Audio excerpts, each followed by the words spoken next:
people praying loud. Revival is a testimony of a people that are completely submitted to God. In Acts of the Apostles chapter 15 verse 26, he said Paul and Barnabas, he said these be the men that hazarded their lives for the gospel. I read stories of revival and I told myself, Lord help me. This Christianity we are doing, have we begun? Have we begun? People that were so submitted to God, they were willing to let go of everything. I read the story of how the Bible was transited from one generation to generation. There were many families, when they know you have a copy of the Bible, they tie you to the stake and they burn your family in your presence. You watch your family burnt for you to bring the Bible. This man will say no. Just because they wanted the Bible, because the goal was to burn every remaining word of God, so that a generation will not have the word of God. Men were willing to give up their families for the word of God to be transferred. And today we have the Bible, we throw a copy on the bed, throw one on the wheel. We don't know the spirit of revival. There's a spirit of absolute submission to God. I read the story of Perpetua and Felicity, a woman and her slave, pregnant. They gave her an option to deny God or they will kill her. She said she will not. They kept her in prison until she was delivered of her baby, and they brought her to the arena. A woman who just gave birth, injured all over, but there was conviction too strong that could not be changed.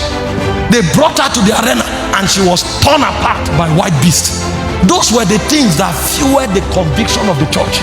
The church of the first order were not powered by testimonies of God bless you. They were powered by the death of the martyrs that refused to deny the faith. So even in the face of death, they stood their ground. That's why when you study church history, you will never find birthdays. It's only death days they found, because your death was more important than your birth. They want to know, how did you depart from this world? What was the depth of your conviction? What were you able to withstand for God? I read the story of Polycarp, the bishop of Smyrna, who was the disciple of John the Beloved. He was 86 years old when they came to abduct him, and they told him he could escape. He said no. He wanted to leave a testimony for the church. Even though he had opportunity to escape, he stood there, and when his captors came, he gave them food to eat, and when they finished, he followed them out. And they told him to deny Jesus. He said, for 86 years my master have been good to me. How can I deny him at this hour? And they wanted to tie him, to burn him. He said, no, don't bother. I've spoken with the Lord already. I have the stamina to stand. And he was born to death. And while he was dying, he was singing hymns. And when the church heard it, there was a revival. The second message of revival is the message of martyrdom, that a generation will be baptized with the spirit of death, and even in the face of death, they will not bow. They will stand their ground, and their conviction will become a testimony in the spirit. We have a church today that comes to God only for what God offers.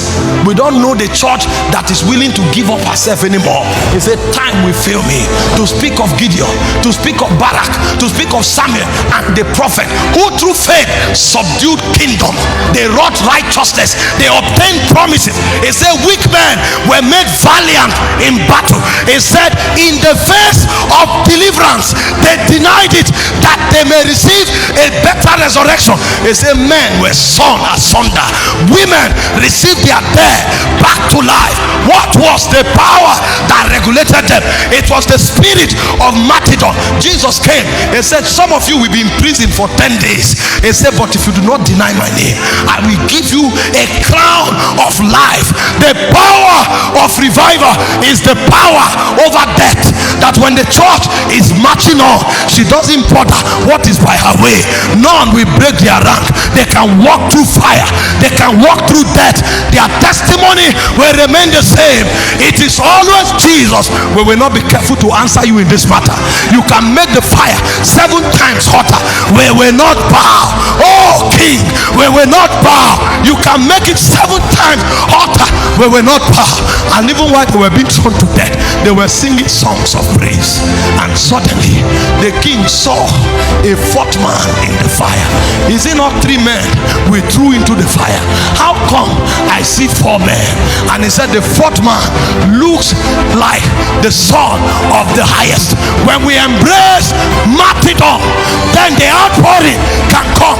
If our gospel is about what God can give alone, then we are not ready for revival, because there's a place where your life will be demanded of you.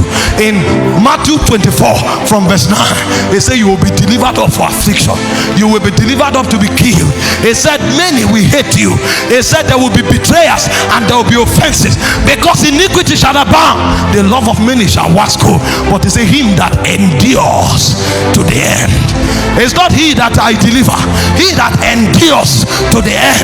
There is a place where our testimony becomes the texture of our endurance. What can you stand for Jesus? What can you survive for Jesus? When we preach revival, we preach the verdicts of death, that a generation must rise that can endure fire for Jesus. A generation must rise that can endure death for Jesus. A generation must rise that can endure hatred for Jesus. For me to perish, I will perish, if that is what it takes. Revival comes on the shoulders of martyrs. How many things can we give up? How many things can we endure? Church is not only a place of excitement, it's a ground where we learn how to die, because the Lord, he killeth and he maketh alive.